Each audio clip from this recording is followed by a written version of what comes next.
If you have ever struggled to make your recordings sound tight, punchy, and professional, I guarantee you that this video is for you. Today, we're diving into one of the most powerful and sometimes misunderstood tools in mixing: compression.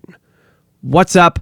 My name is Zach Gerber, and I'm here to help you make better sounding music. So first, let's break down compression visually so we can really see how it actually works, and then we'll jump into Pro Tools for some in-mix examples. Let's go. Okay, so first I want to start on a whiteboard to kind of just draw this out for you to hopefully make it all make sense. It's not that complicated, but it helps, I think, to see it. So let's dive into this clipboard here. So I'm going to draw a little graph, and this is time here. Excuse my writing, and this is decibels, so how loud the signal is. So every compressor has something called a threshold, a line where the signal crosses. Once it crosses that threshold, the compressor is going to turn that signal down. So what happens is, let's say it's a singer. As a singer begins to sing and they sing louder and louder and louder, the decibels go up. And as soon as it reaches the threshold, which is this line here, as soon as it reaches this threshold point here and crosses, the compressor is going to turn that signal down automatically and squash that louder stuff down. And what that does is it takes the loudest parts of the signal and squashes it more in line with the quieter stuff. So there's a couple ways that you can do this, and there's a couple different ways compressors think. So I want to show you two main examples, and then we'll dive into actually using them. So here I have an 1176 compressor. This is one of my favorite compressors of all time. I use it all the time. It's a staple for me. There's a few settings that I want to cover here. So the first is the input knob. This particular compressor is what's called a fixed threshold compressor, meaning that threshold line doesn't move. And the way that you push more and more compression in other words, the way you get more signal to cross that threshold line, is to turn up the input signal and drive this harder. So what that looks like, if I just flip over here, we got a vocal here. So I'm going to open this up, and if I hit play, nothing's happening. But as I drive this input in, you can now see that compressor working. And what this here is, it's showing what's called gain reduction. That's what this GR stands for.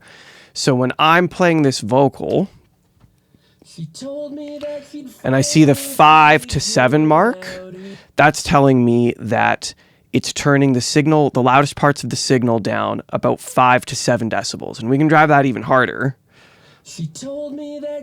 and get more compression, or dial that back and get a softer compression. Next is the output.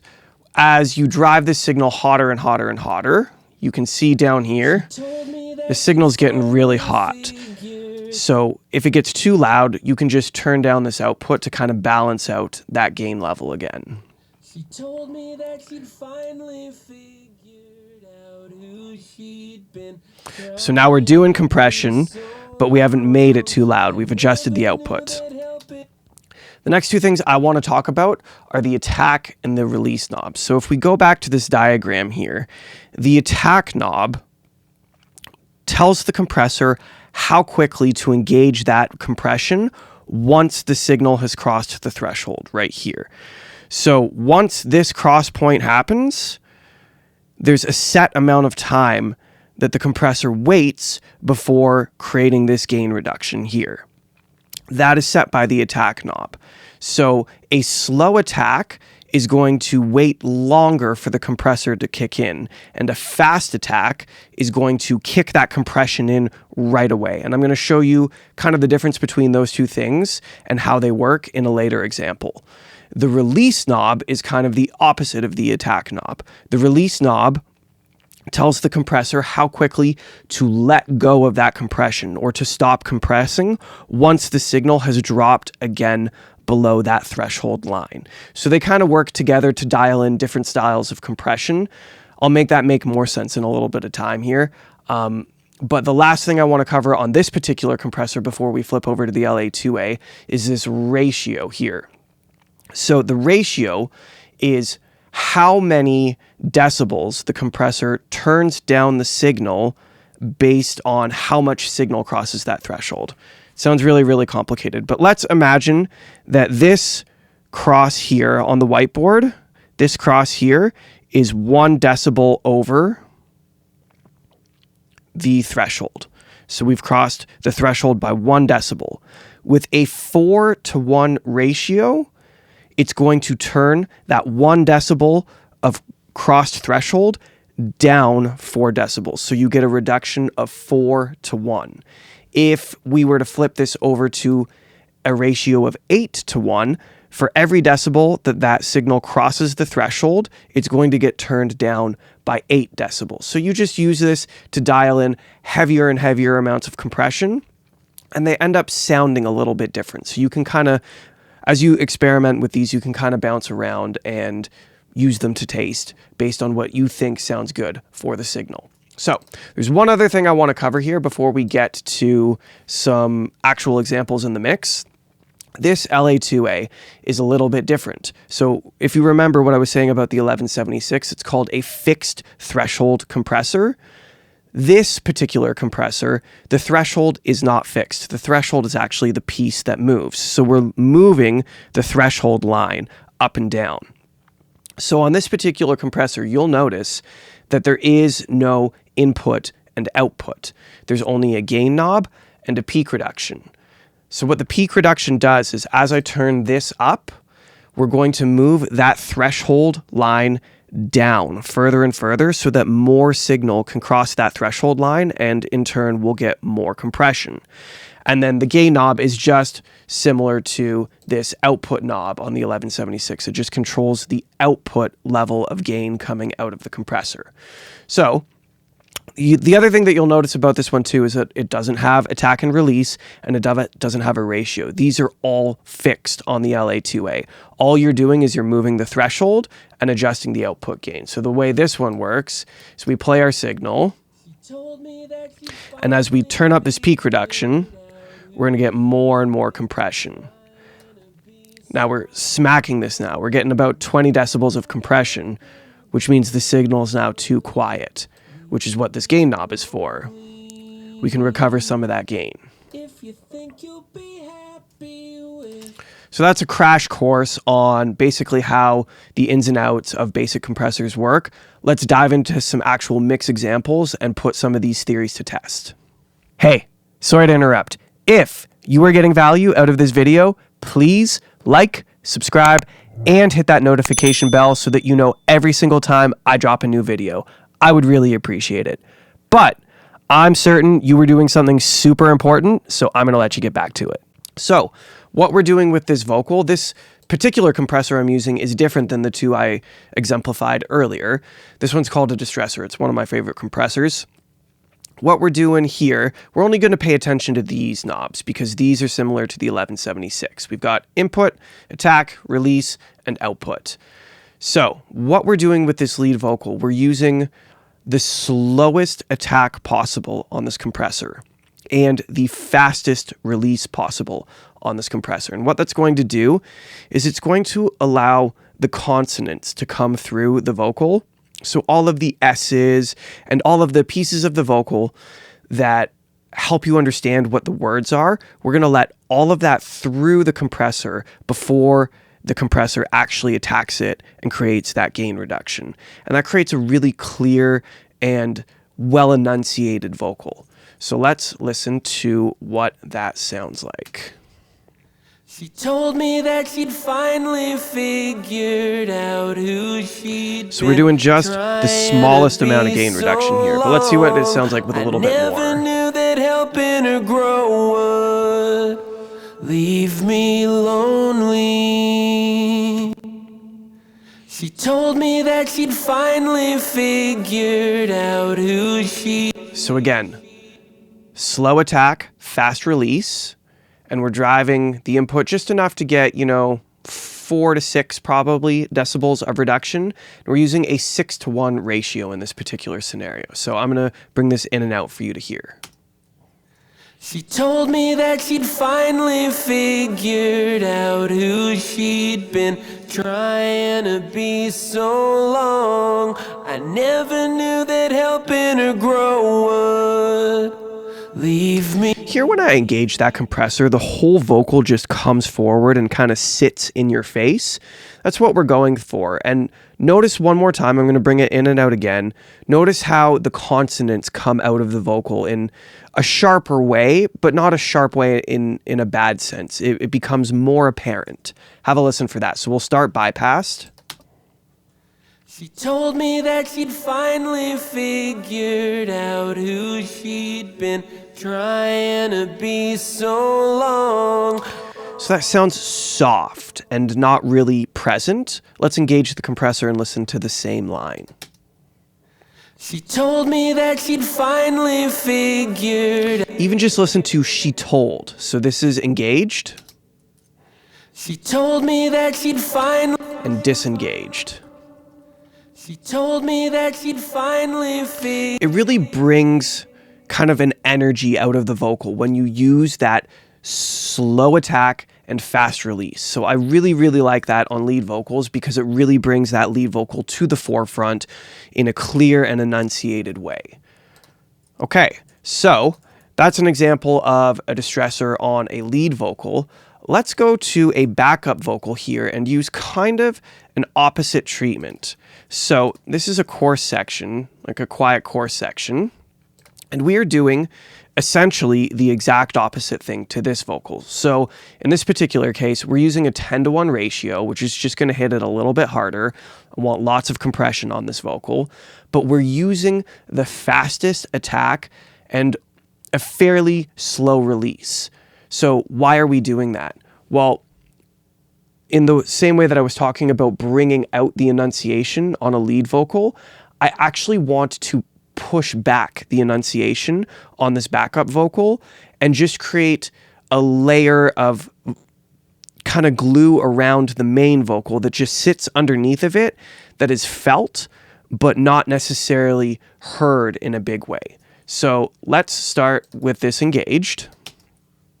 If you think you'll be happy, and you'll notice I'm squashing this here. I'm getting up to 10 here. So let's bypass this. If you think you'll be happy without me, if you think you can finally and engaged. those dreams, I'll be packing your bags up singing. So if we were to back this all the way off, you'd notice some of those syllables to start to come through. So this is now a slow attack. If you think you'll be happy with Hear how those syllables come through? if you think you can finally And now they're kind of squashed in. And the reason that that's happening is because as soon as that signal crosses the threshold, it gets squashed down right away.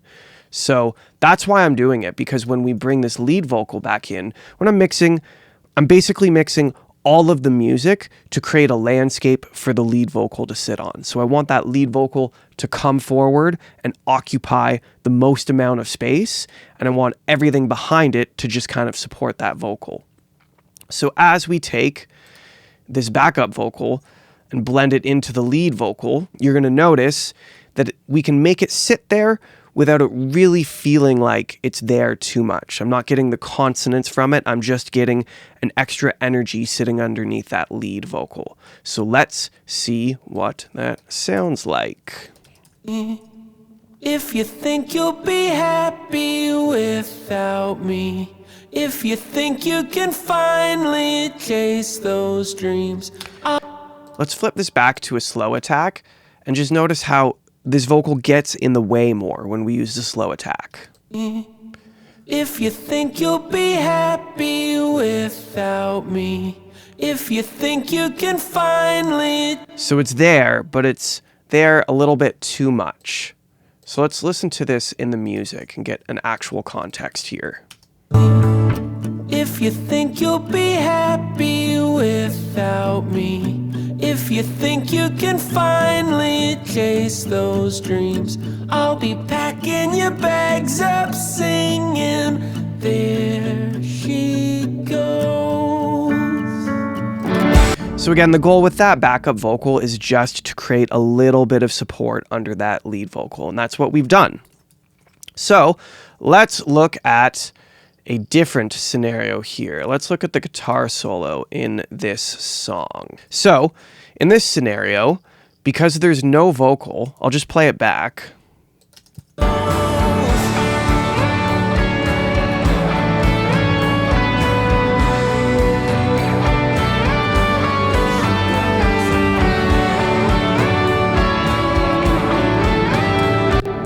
So in a similar regard to the vocal, this guitar solo at this particular moment is the thing that's doing the most talking. So I'm actually treating the compression of this guitar solo the same way that I would treat the compression of a lead vocal. I'm using a fairly slow attack and a fairly quick release. I'm using a 4:1 ratio, and let's see how many decibels of gain reduction I'm doing here. Nothing crazy, 4 to 5. Let's bypass this. Really goes away. I mean, you could turn it up.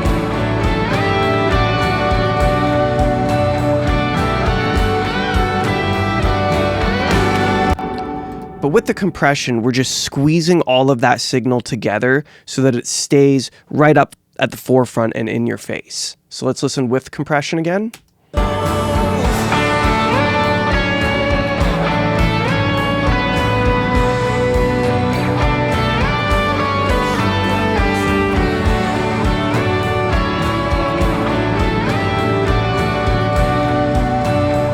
Without. Just really goes away without that compression, and that's what we obviously are using the compressor to do. We're taking that kind of disconnected and quiet signal and squishing it together and pushing it to the forefront of that mix. So the last example I wanted to show you is compression on the entire mix bus. So this is an entirely different style of compression, but it's the same concept. And this compressor looks really complicated and scary, but we're basically doing the same thing. We've got a threshold here that we're adjusting. The recovery is the release. We've got a ratio again, just the same as always. And the gain is like the output on the 1176. You can drive more gain out of it. So what are we doing here? Let's bring this in and out, and then let's talk about it. We're going to go to the last course here, where we have the most energy. So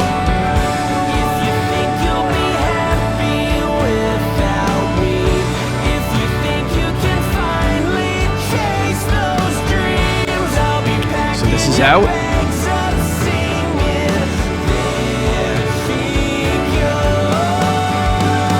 And back in.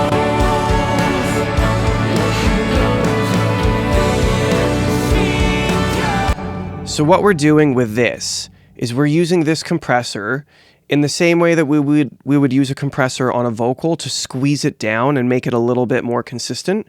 We're doing the exact same thing with this compressor, but on an entire mix. And so I'm not going crazy on gain reduction, and there's this cheeky little dry wet knob here that I have dialed back to kind of 3 o'clock. If it was all the way up here, I would be getting all of the effect of the compression. But what I'm doing with this dry wet knob is I'm choosing how much compression I want to have. So I could drive more and really squeeze it. But that feels good. And now all I'm doing with this dry wet knob is I'm blending a little bit of that dry signal back in with the wet signal so that it's not quite as apparent that I'm squeezing it with a compressor, because I don't want to hear the compression. I just want there to be that squeeze to kind of bring the whole mix together. So let's listen to that. So this is all the way wet. You can just feel it relax a little bit. Let's do that one more time. All the way wet. Feels a little bit squeezed here. I'm going to draw this back. That's no compression.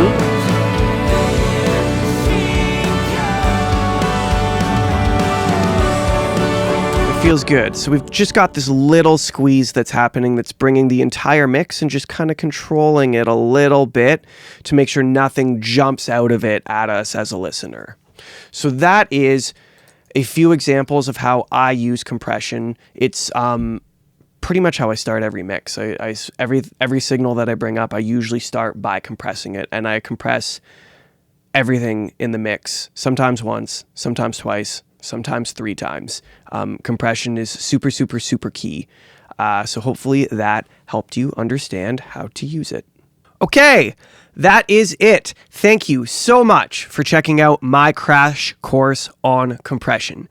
If you want to learn how to mix a song from start to finish in just 5 simple steps, grab my free 5-step workflow for making a great mix.